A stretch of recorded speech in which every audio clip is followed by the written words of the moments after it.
അടുത്ത അബിൻ വർക്കി ഇടതുപക്ഷത്തിന്റെ പാനൽ ആയി കഴിഞ്ഞിരിക്കുന്നു. ആരൊക്കെയാണ് പോരാളികളെന്ന് പ്രഖ്യാപിച്ച് നമ്മൾ ചർച്ചയുടെ തുടക്കത്തിൽ പറഞ്ഞതുപോലെ നമ്മൾ ഇറങ്ങുകയല്ലേ എന്നുള്ളതാണ് അവരുടെ ചോദ്യം.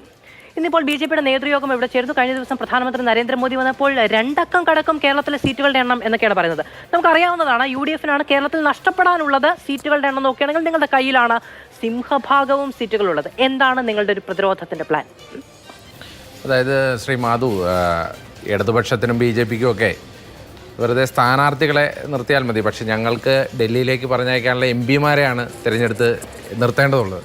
അതുകൊണ്ട് തന്നെ ഞങ്ങൾ വളരെ കൃത്യമായി ഞങ്ങളുടെ ഭൂരിഭാഗം സ്ഥാനാർത്ഥികളെയും ഏകദേശം 5 കൊല്ലമായി തന്നെ ഞങ്ങൾ പ്രഖ്യാപിച്ചിരിക്കുകയാണ്. കാരണം അവർ ഏറ്റവും ആക്റ്റീവായി ആ മണ്ഡലങ്ങളിൽ വർക്ക് ചെയ്യുന്ന MP-മാർ തന്നെയാണ്.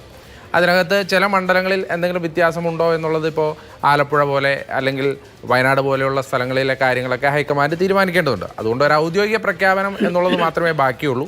ഭൂരിഭാഗം സ്ഥലങ്ങളിലും ഞങ്ങളുടെ തെരഞ്ഞെടുപ്പ് പ്രവർത്തനമൊക്കെ നേരത്തെ ആരംഭിച്ചു കഴിഞ്ഞിട്ടുണ്ട്. പിന്നെ വയനാട് പോലെ എന്ന് പറയുമ്പോൾ രാഹുൽ ഏറെക്കുറെ ഇങ്ങോട്ടില്ല എന്ന കേരള നേതൃത്വത്തിന് ഒരു ബോധ്യമായിട്ടുണ്ടോ?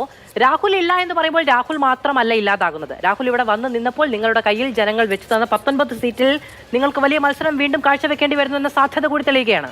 അതായത് ഒന്നാമത്തെ കാര്യം, ശ്രീ രാഹുൽ ഗാന്ധി വരുന്നുണ്ടോ ഇല്ലയോ എന്നുള്ള കാര്യത്തിൽ ഇതേവരെ ഒരു അന്തിമ തീരുമാനം ഹൈക്കമാൻഡ് എടുത്തിട്ടില്ല. കാരണം ശ്രീ രാഹുൽ ഗാന്ധിയുടെ മത്സരം എന്ന് പറഞ്ഞാൽ അത് ഇന്ത്യയിലെ മൊത്തം രാഷ്ട്രീയത്തെ ആസ്പദമാക്കിയിട്ടുള്ള ഒരു മത്സരമാണ് അദ്ദേഹം നടത്തേണ്ടത്. അത് വയനാട്ടിൽ നിന്ന് തന്നെ വേണോ അതോ മറ്റേതെങ്കിലും മണ്ഡലത്തിൽ നിന്ന് വേണോ എന്നുള്ളതൊക്കെ ഹൈക്കമാൻഡ് തീരുമാനിക്കേണ്ടതുണ്ട്. പിന്നെ BJPയുടെ ദേശീയ നേതൃത്വമൊന്നും അങ്ങനെ ഒരു സീരിയസ് ആയ സ്ഥാനാർത്ഥി പട്ടികകളൊന്നും ഇറക്കി തുടങ്ങിയിട്ടില്ല. ഇടതുപക്ഷം സ്ഥാനാർത്ഥികളെ നിർത്തിയിട്ടുണ്ട്, അത് സത്യമാണ്. പക്ഷേ ഇപ്പോൾ BJP ഇവിടെ പറയുന്നത് പോലെ, ഇപ്പോൾ താങ്കൾ ആദ്യം സൂചിപ്പിച്ചതുപോലെ 2 അക്കം കിടക്കും എന്നൊക്കെ പറഞ്ഞാൽ കഴിഞ്ഞ നിയമസഭാ തെരഞ്ഞെടുപ്പിന്റെ സമയത്ത് 35 സീറ്റ് കിട്ടുമെന്നാണ് BJP അന്ന് പറഞ്ഞിരുന്നത്. എത്ര സീറ്റാണ് കിട്ടിയത് എന്നുള്ളത് നമുക്കറിയാം. അപ്പോൾ 35 സീറ്റ് കിട്ടിയാൽ ഭരിക്കും എന്നാണ് അവർ പറഞ്ഞിരുന്നത്. പക്ഷേ ഇത് എത്രയാണ് കിട്ടിയത് എന്നുള്ള അന്തിമ ഫലം എത്രയാണ് എന്നുള്ളതൊക്കെ നമുക്കറിയാം. അതുപോലെ തന്നെ ഇടതുപക്ഷവും 6 മന്ത്രിമാരെയും 4 ജില്ലാ സെക്രട്ടറിമാരെയും 3 സിറ്റിംഗ് MLA-മാരെയൊക്കെ നിർത്തിയാണ് കഴിഞ്ഞ പ്രാവശ്യം മത്സരത്തിന് വന്നത്.